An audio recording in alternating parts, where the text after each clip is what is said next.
नमस्कार दोस्तों, आज हम बात करने वाले हैं मेडिकल ऑक्सीजन के बारे में, जो कि अस्पतालों में मरीजों को दी जाती है। लेकिन हाल ही में कोरोना की केस बढ़ने से ऑक्सीजन की बहुत ही ज़्यादा कमी हो गई है।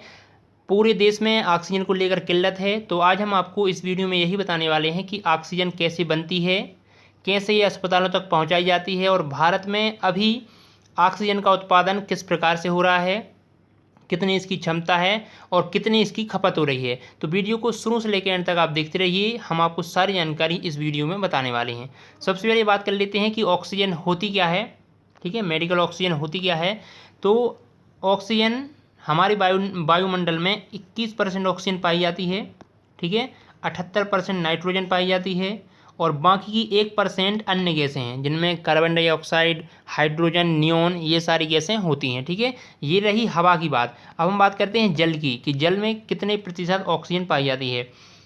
तो जल के 10 लाख मॉलिक्यूल में, ठीक है, 10 लाख मॉलिक्यूल में ओनली 10 मॉलिक्यूल ऑक्सीजन के पाए जाते हैं। ठीक है, ओनली 10 मॉलिक्यूल ऑक्सीजन के पाए जाते हैं। इसी वजह से हम जल में सांस नहीं ले पाते हैं, क्योंकि कम मात्रा में ऑक्सीजन रहती है जल में। ठीक है, अब हम बात कर लेते हैं कि ये बनती कैसे है। ऑक्सीजन, जो मेडिकल ऑक्सीजन है, उसे बनाया कैसे जाता है।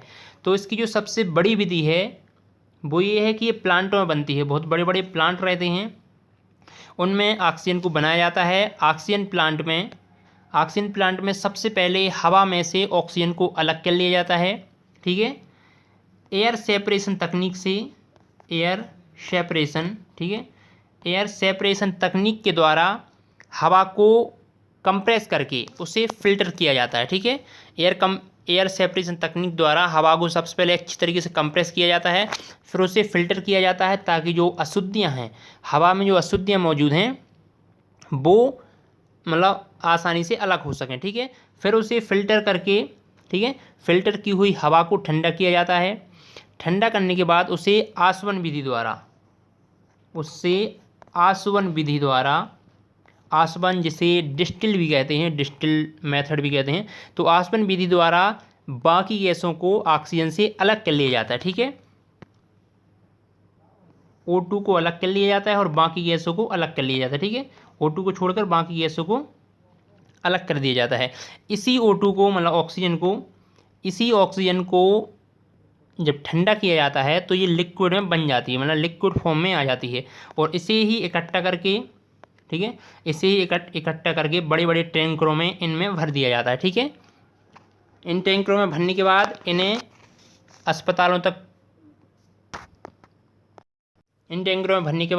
अस्पतालों तक पहुंचा दिया जाता है। तो ये तो हो गई एक विधि, मतलब जो बड़े पैमाने पर ऑक्सीजन का उत्पादन है उसकी विधि। ठीक है, लेकिन कुछ मशीनें भी आती हैं, पोर्टेबल मशीनें इस टाइप की। कुछ पोर्टेबल मशीनें हैं जिन्हें आप मरीज के पास ही ले जाकर सीधे उसे ऑक्सीजन दे सकते हैं। ये मशीनें क्या करती हैं, डायरेक्ट हवा से ऑक्सीजन बना के मरीज को देती हैं। इसमें ज़्यादा बहुत बड़ी मशीनरी का यूज नहीं होता है, सिर्फ ये छोटी सी मशीन रहती है जो एक मरीज के लिए काफ़ी होती है। मतलब डायरेक्ट हवा से ये ऑक्सीजन को अलग करके मरीज को देती है। ठीक है, तो ये तो हो गई जो पोर्टेबल मशीन है उसकी बात। अब हम आपको बताते हैं कि ये अस्पतालों तक कैसे पहुंचती है। तो मैंने आपको पहले ही बताया कि यहाँ से जब ये बड़े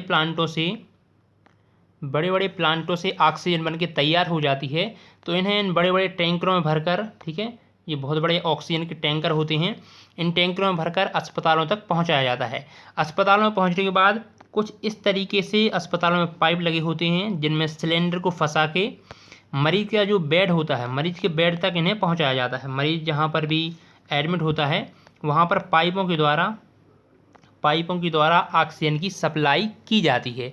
ठीक है, बड़े बड़े टैंकरों में भरकर इनकी सप्लाई की जाती है।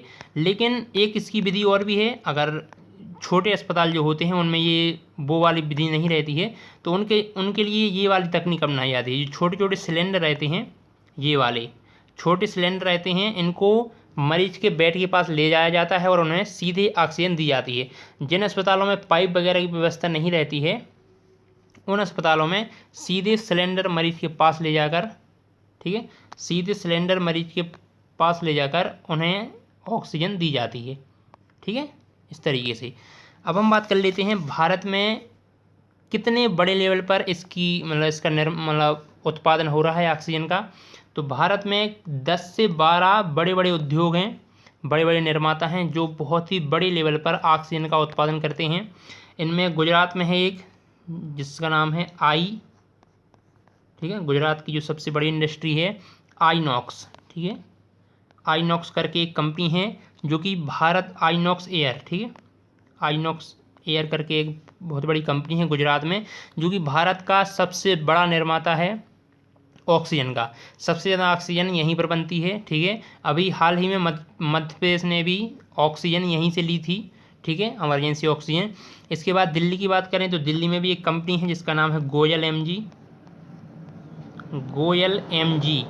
ठीक है, गोयल एमजी करके एक कंपनी है दिल्ली में। ये भी ऑक्सीजन की सबसे मतलब बहुत बड़ी कंपनी है, बड़ी कंपनियों में से एक है। कोलकाता में भी है, कोलकाता में लिंडे इंडिया, ठीक है, लिंडे इंडिया करके एक कंपनी है, ये भी ऑक्सीजन का बहुत ही बड़े लेवल पर उत्पादन करती है। इसके बाद चेन्नई की बात करें तो चेन्नई में भी एक कंपनी है नेशनल ऑक्सीजन, ठीक है, नेशनल ऑक्सीजन लिमिटेड, ठीक है, एलटीडी, नेशनल ऑक्सीजन लिमिटेड करके कंपनी है। ये भी बहुत बड़ी कंपनी है ऑक्सीजन निर्माण के लिए, ठीक है।